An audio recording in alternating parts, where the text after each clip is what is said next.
I'm reading from chapter 16 of my book It's Not a Boy, and it's called To Tell the Truth. And once I had lied and got a sixpence from my headmaster when I told him it was my birthday and it wasn't.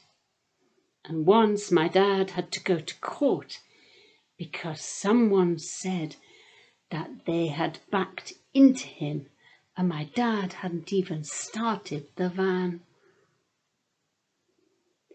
When the day came, Dad scraped his whiskers off with trembling hands and put his collar on and tie, but this time there was blood on his collar from where his razor had cut him.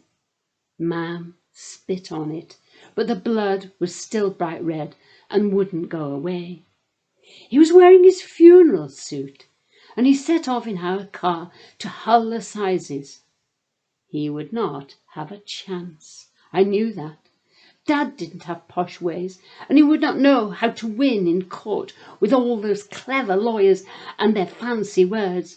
My dad was not good at that sort of thing. We all stood watching, like we did when Uncle Sid set off to Scotland with Dad. I saw our car go up the lane, then turn onto our main road towards Sunkstead, and then it went round a corner and over the horizon and out of sight to Hull. But this time Dad was holding the steering wheel with white knuckles, with his pipe clamped tightly between his teeth as he stared ahead with fear in his eyes. He was going to slaughter like our cattle at Hull Market.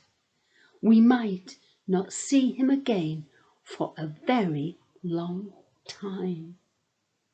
Dad would not do knock for knock. He would not do 50-50. He would not lie. He would not say he was guilty when he wasn't. And everybody had advised him to do that. But Dad would not tell a lie, and we waited at home in fear. But he came home sooner than we thought. Our car raced into our yard, and out jumped Dad, and he practically ran into our house. Mam was polishing the table. She'd polished it so many times since he went. There was a shiny mirror on the surface. "Thrown out of court," said Dad, and with a flourish he produced a present for Mam from behind his back, a big bunch of flowers. We had never had any flowers in a vase before.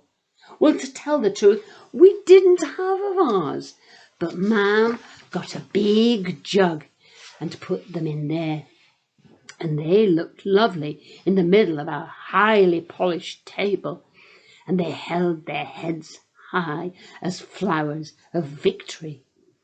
She was very pleased with the present. And news soon got out that Dad was back, and everybody crowded round him, and he told us what had happened.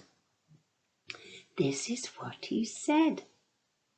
When he got there, the court was full of people in black suits, and when the judge came in, they all had to stand.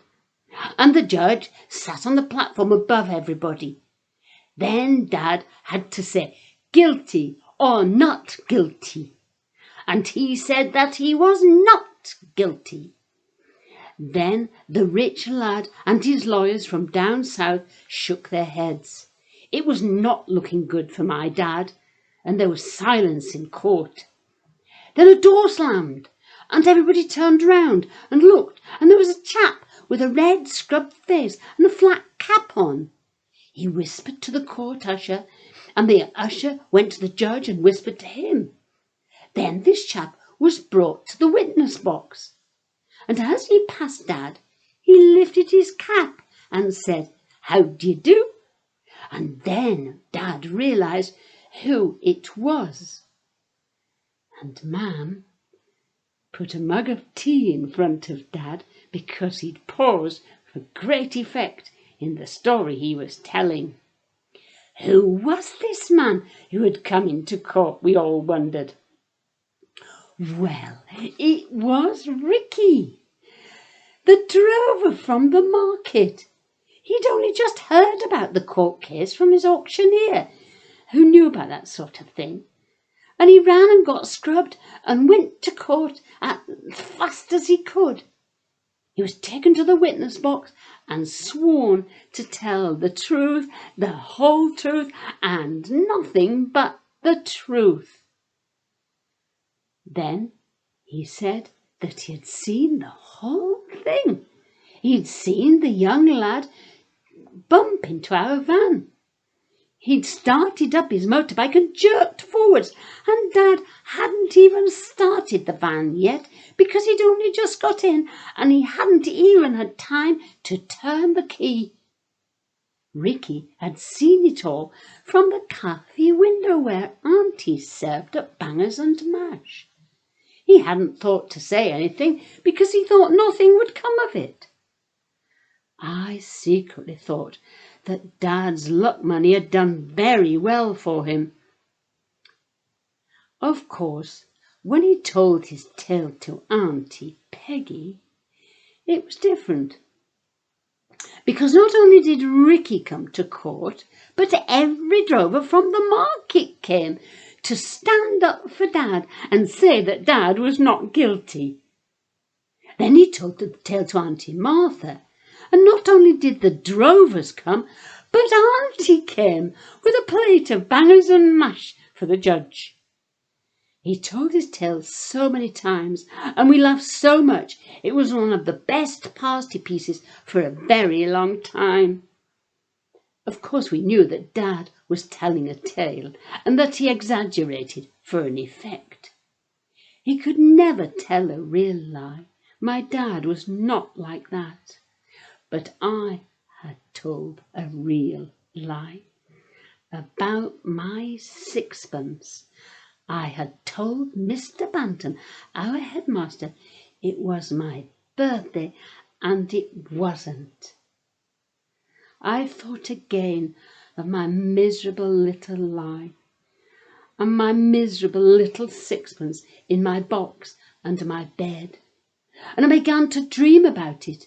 I was taken to court like Dad, and Mr. Bantam was the judge, and there was no witness like Ricky to let me off. Well, I wasn't innocent, was I? And I was taken off in my dream and locked up behind bars, because after all I was guilty, and I had told a lie. My nightmare would not go away, and I knew that I had to do something. I thought about that sixpence. I needed to get it back to Mr. Bantam because I hadn't been telling the truth. So I made a plan.